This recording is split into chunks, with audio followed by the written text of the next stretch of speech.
So what I'm about to show you goes against the dramatic headlines predicting Calgary's home prices that they're gonna crash $100,000 or more. And after diving deep into this actual study that was really hard to find, I found a fatal flaw that completely undermines those predictions and misses the biggest factor, keeping our market a bit more stable than some would want to consider. Over the past number of years, we've helped a client every 25 hours buy or sell in Calgary and have done so for years now.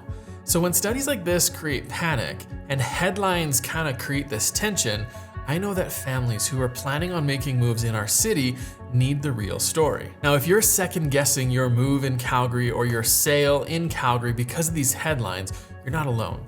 Many families are worried about timing right now. So if you don't know what I'm talking about, this study came out in Q3 of 2025, and it has 3 different scenarios for Calgary's market over the next coming year and into kind of the future of how it'll rebound.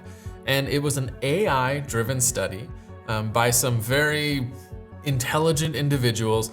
However, I think they missed some key factors. So the scenarios that they played out, the first one, scenario A, we'll call it, was a moderate correction. Now, this is about a 7 to 12% drop, about $40,000, $70,000 somewhere in there. Scenario B was a larger correction, and that would be about prices dropping about 12 to 16%. So about that 70 up to about $94,000, $95,000. Now, scenario C is what they are saying could happen, and it's a major crash. Now, this is where there's a lot of supply, a lot of stop of immigration, all these things happening, and prices drop about 19% or more, about $110,000. Now, could this happen? Possibly. Anything can happen these days. But I think there's a fatal flaw that they missed that kind of changes the potential outcome of what this study should actually show us. Now, before I share that, I've put together our neighborhood matchmaker AI tool that helps you make smart decisions based on real market data, not headline and predictions. Now, the link's in the description for you to gain access to this tool, so jump into that. But first, let's talk about what this study actually is showing us. So in scenario C, that study's most extreme prediction requires what I'm gonna call the perfect storm. Multiple unlikely events happening simultaneously. Now, these events could happen, but all of them happening at the same time, it's kind of unlikely.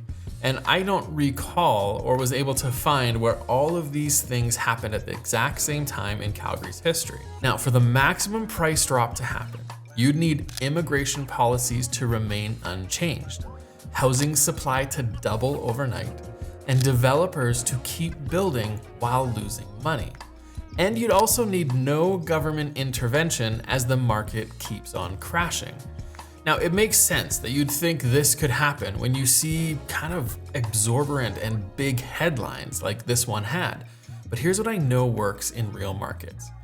The biggest thing is developers are profit-driven businesses, and they reduce supply when demand weakens. They're not gonna increase it. So this becomes a big thing when you're timing a major purchase or sale. Now, in our experience with thousands of Calgary families, waiting for perfect storms that never materialize, it can cost you way more than making informed decisions with AI-driven studies like this one. I mean, think of it like this. Imagine a restaurant owner learning that customers are leaving. So their response is to double their food orders and expand their seating. That's essentially what this study assumes developers will do. Now, I've seen this pattern repeatedly. When demand uncertainty hits, builders pull back. They're not going to accelerate. This is what they do. We're probably not looking at a guaranteed crash to happen because that requires multiple parties to act against their own economic interests all at the same time. And not only just the developers, we're talking about the government. The government has always stepped in and done something. Now, was it the right thing? Was it the good thing? Did it actually help? Not always. But they could change amortization. They could go from 25 to 30. There was times where we had 40-year amortizations just to help bring down costs.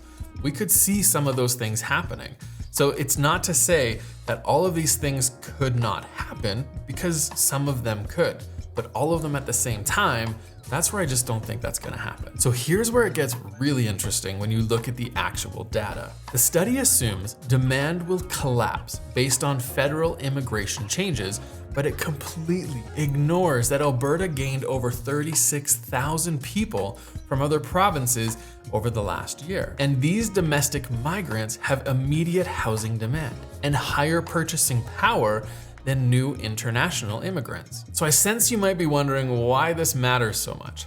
Interprovincial migration is more stable than international immigration because it's driven by economic fundamentals that haven't changed. I mean, for Alberta, no provincial sales tax, lower income taxes, there's a good job market, and most of all, housing affordability compared to Toronto and Vancouver is still a thing. When I'm analyzing market conditions, I always remember that people move for opportunity, and Alberta still has some of the best opportunity in Canada. This becomes the foundation of Calgary's demand floor that we kind of keep talking about in our channel here, right? When we do the market reports, there's a demand floor that is in our market. While international immigration policies can change overnight, the 10 to 18,000 annual households from interprovincial migration represent sustained demand that's less affected by federal policy changes. Now, just last week, end of the summer, we are at some friends for a barbecue. It was great, beautiful night, and my wife, this is a lot of her high school friends. So we're over there, and there was a guy she hasn't seen for probably years, maybe even decades. And she finally got to talk to him and met his wife, and we met this family. I got introduced to them, and we found out that they're currently living in Ontario. Now, he's originally from Calgary, and she's from Ontario. And they just purchased a home last year for over $1.6 million in the GTA. And when they saw what Calgary prices were going for, they said, I can get what I have in the GTA for $800,000. And he kind of was laughing. He's like, that's practically free. And they still aren't the only ones thinking this way. People from other provinces where it's still really, really expensive are still looking at Calgary and waiting and wishing, and a lot of them are planning an actual move here still. Now, RBC confirms exactly why this migration continues. They report Alberta's record construction is driven by relatively affordable home prices. The same affordability that drives construction is what attracts those 36,000 annual migrants from other provinces.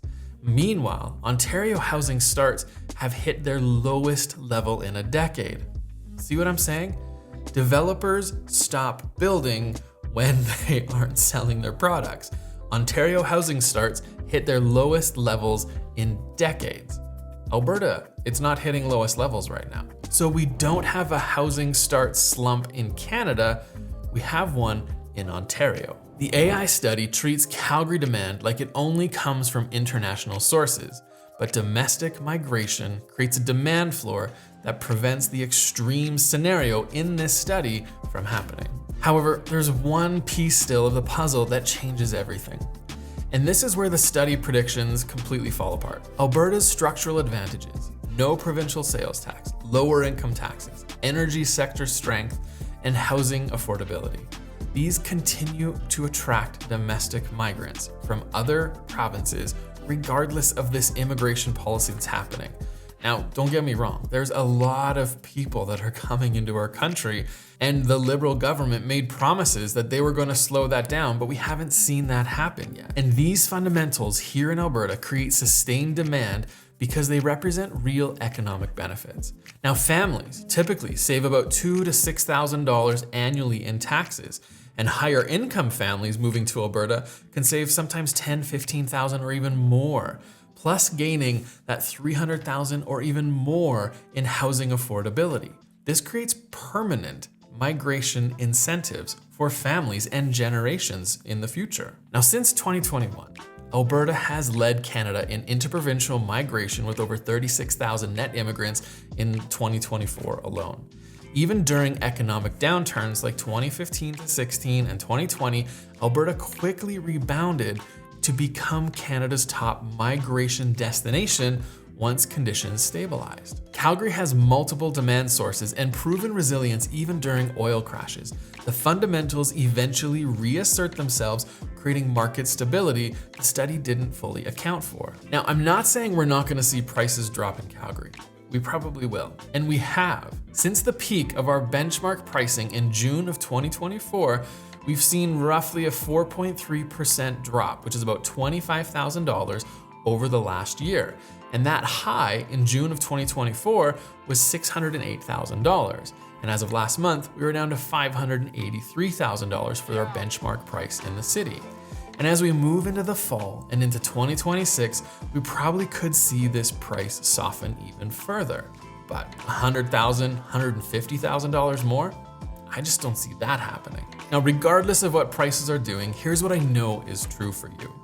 If you're buying and selling in the same market, if prices go up or down $100,000, if you have equity in your home and didn't leverage yourself, you should be okay. If you leveraged yourself and have a small window of equity and prices are dropping, which we're gonna see some, that could mean you will be stuck in your home unless you have outside savings to help make up the move where the equity is lacking. Now, if you're planning on moving to Calgary from another city in Canada, you're gonna have to really understand what the market you're selling in is doing so you can time it properly.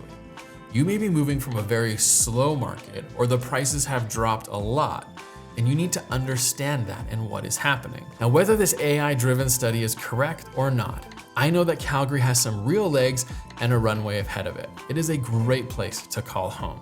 If you like this video, like this content, you want to connect with us, we'll see you up in this video, and don't forget to go into the description to grab the AI matchmaking tool, and we'll see you in the next video.